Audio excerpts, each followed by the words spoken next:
ओडिया गुरु channel को आपण मानक स्वागत। प्रिय दर्शक बंधु, ओडिया गुरु चैनल रे आज आपण मानक पय रही एक भिन्न स्वादर टिप्स जहाद्वारा आपण घरे मध्य निजर एलोपैथिक पेन किलर व्यवहार न करि परिबे, आयुर्वेदिक पेन किलर व्यवहार करि परिबे।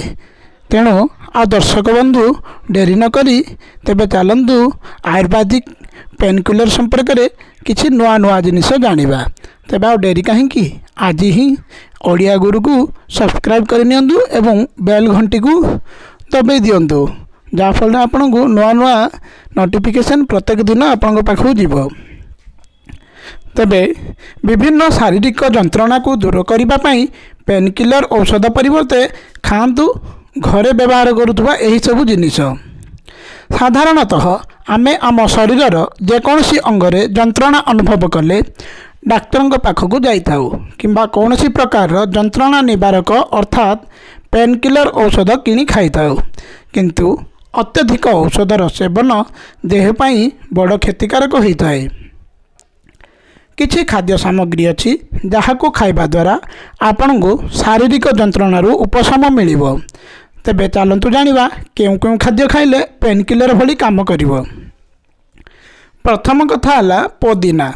यह एभली पत्र जहाको आमे चटनी करी खाइबाकू पसंद करिताउ, किंतु आपण कोन जानती जे नियमित भावे यह चोबाई खाइले पुराना दिनर शारीरिक कष्ट भी लाघव होता है। द्वितीयतः अदा, जहाको इंग्राजी रे जिंजर कहा जाए।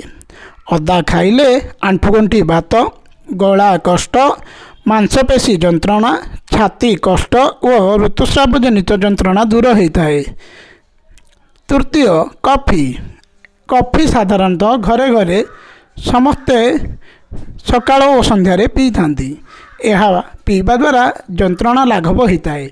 विशेषकर उषुम कॉफी पीले दांत बिंधारू साधारणतः आश्वस्ति मिलता है। तेबे चतुर्थ पेन किलर भावे लवंग बेस जनाशुना। यह दांत बिंधा दूर करिबारे विशेष सहायक होता है। चतुर्थ पेन किलर लवंग जानिबा परे एबे जानिबा चेरी, जहाकू चेरी कोली नाम रे आमे जानियोछु। चेरी कोली रे जंत्रणा निवारक तत्व भरपूर मात्रा रे रही अछि। षष्ठ पेन किलर होची दही। यह खाद्य हजम करने सहित पेट जंत्रणा भी दूर करथाए। सोया होची सप्तम पेन किलर, जहाँकि आंठुगंठी बात जनित जंत्रणा दूर करिवारे सक्षम होता है। आसंतु परवर्ती पेन किलर विषय जानिबा। हलदी, टर्मरिक बोली जहाँकू इंग्राजी रे कहा जाए। यह दांत बिंधा व पेठी जंत्रणा को दूर करने पई अमघ अव्यर्थ औषध। ता परवर्ती पेन किलर भावे लुण भारी जनाशुना। लुण जहाको इंग्राजी रे साल्ट कहा जाए। यह विभिन्न प्रकार जंत्रणा को दूर करिबारे विशेष सहायक होता है। ता परवर्ती पेन किलर हेउची पेपरमिंट। यह बदहजमी, मांसपेशी रे जंत्रणा, दांत बिंधा और मुंड बिंधा भली जंत्रणा को चुटकी रे दूर करिथाए। ता परवर्ती पेन किलर होची नाली अंगूर, रेड ग्रेप्स। यह गंठी जंत्रणा और पिठी जंत्रणा दूर करिबारे सक्षम होता है। तेबे दर्शक बंधु, आज तो आम जानले घरे उपाय केउ भली पेन किलर व्यवहार करिबा और से पेन किलर गुड़ा को आम शरीर केउ सब रोग को साधारणतः दूर करथाए जानि सारिया परे एबे ही ओडिया गुरु चैनल को सब्सक्राइब करि नियंतु। रहुछि, नमस्कार।